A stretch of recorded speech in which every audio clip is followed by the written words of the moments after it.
Oh my God, I gotta talk about this video. Look, I am a man of compassion. I like to think I'm a man of compassion. I've seen a lot of, you know, some terrible things over in Ukraine, and I saw some terrible things on the internet also. Most of the terrible things I see is from clips on the internet of people being targeted by drones and bombs, and it's horrible watching people struggle in their final moments, breathing for life, regretting all the decisions that led them to that point. It's horrible, honestly, and I'm trying my best to not to get desensitized to death. I don't want to be desensitized to death. It's, you know, it's something, it's hard to do when you're surrounded by it and when you see it so often, but I think it's important not to become desensitized to it. Now, putting aside that basic human compassion that you need to have for other human beings, this video killed me. And I hope I'm the only one that dies and isn't this guy, and that the Chinese embassy does get this moron out of the country before he gets killed in some suicidal charge. So this guy, this Chinese man, came to Russia with a bunch of other foreign volunteers and a bunch of other people in order to voluntarily sign up to join the Russian army, get those big payments from the Russian government, because the government is offering some pretty crazy wages, like $2,000 to $3,000 a month, which for a lot of people, definitely in this part of the world, that's a decent wage. Of course, it varies depending upon the contract and a bunch of other factors, but the Russians desperately want to get foreign fighters and bring them over to Russia to fight the war, because if a foreign fighter dies, if a foreign fighter kicks the bucket, then that doesn't really affect Russia's domestic politics all that much. Whether like Jose from, you know, South America gets killed, or somebody from Vietnam or someone from somewhere else gets killed, that's not going to impact how the Muscovite sees the war. But if some pretty guy, some pretty ace student from Moscow gets killed, yeah, that might impact how the locals see the war when they see the sacrifices they have to make.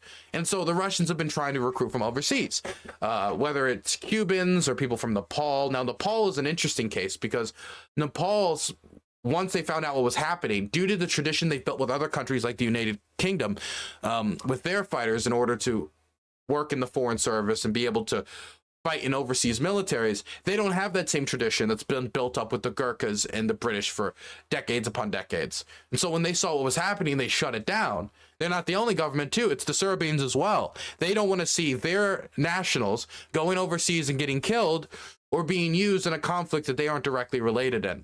And so other governments are trying to stop, because they see how the Russians are trying to grab as many foreigners as they can to try to control from public discontent.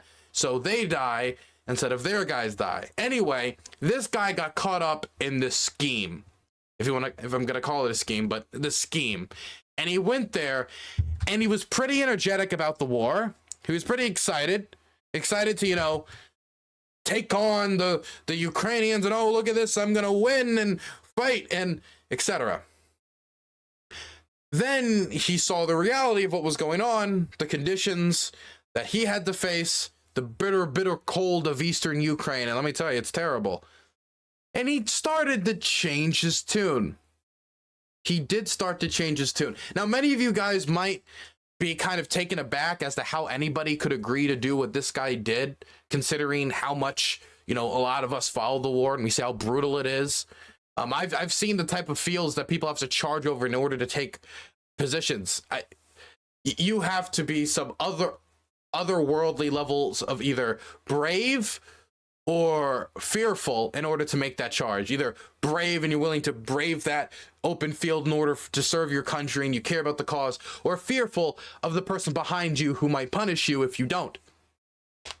So I don't know how I could see that and see somebody so willingly sign up to this for money, not for some deeper ideologically held conviction where they're willing to put their lives on the line and have their bones merge with the earth in order to fight for a cause they believe in, but for money.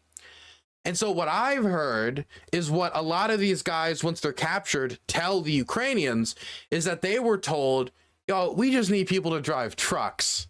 We just need people to, you know, hold the third line or the fourth line, or hold the back areas, work in the back, work in logistics. And that's the hook. If you think you're going to get paid $2,000 to $3,000 a month in order to drive a truck around in an area which the recruiter says isn't all that dangerous anyway, yeah, you can see how somebody can get hooked then. Anyway, this guy got hooked. This was the result. Everyone, listen to my instructions. Hello, comrades. Thank you for your hard work. Use me in the first battle. If you use me, you will win. Okay. We are leaving. The big army has set off. Hello, everyone. I'm in Ukraine. The battlefield did not knock me down. The pain knocks me down. I have a bad cold. My throat is all ulcered. My joints are very painful. There is no medical treatment here. The doctor prescribed me the simplest of medicine. Then it said I have no problem, said I need to be healthy. I want to quit. I walked for nearly 40 minutes. Heavily snowing. I just found some cell phone signal. Only then can I send you information. I contacted the Chinese embassy in Russia. They said it was a personal act. Leave me alone. I am begging all the netizens now. That netizen is a term, I don't think we use. Do we use netizen in the United States? I've never heard netizen used in the United States. Have you guys? I've never heard like the netizens of Twitter.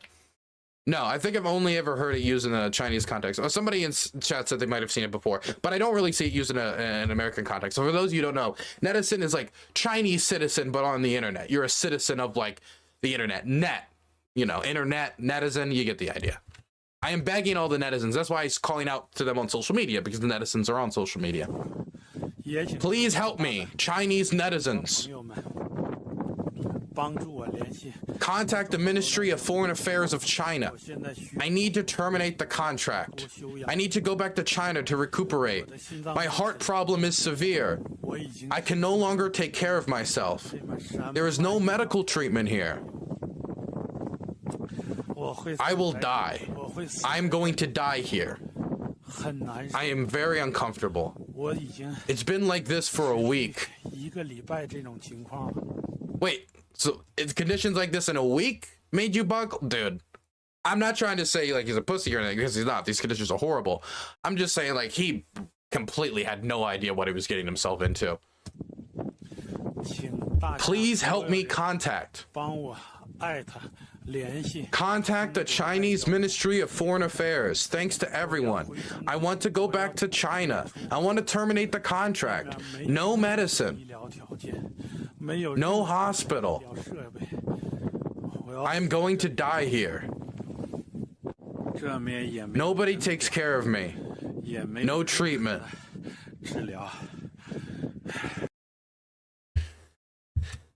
This guy either got scammed and he didn't know what he was signing up for. Whatever motivated him to get there. The dude's way over his head. But this isn't the only guy who's gotten caught. The only foreign fighter who's gotten caught recently.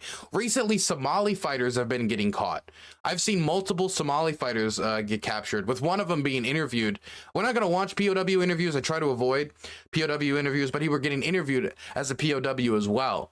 And it seems like in all these interviews, the constant theme seems to be, they're offering a lot of money. They said it wouldn't be, that dangerous. They said we'd be in the back areas. Then we get here, and that's not at all what it was like. Nobody told us it would be like this. And military recruiters, no matter, across all cultures, they get you involved in stuff you didn't ask for.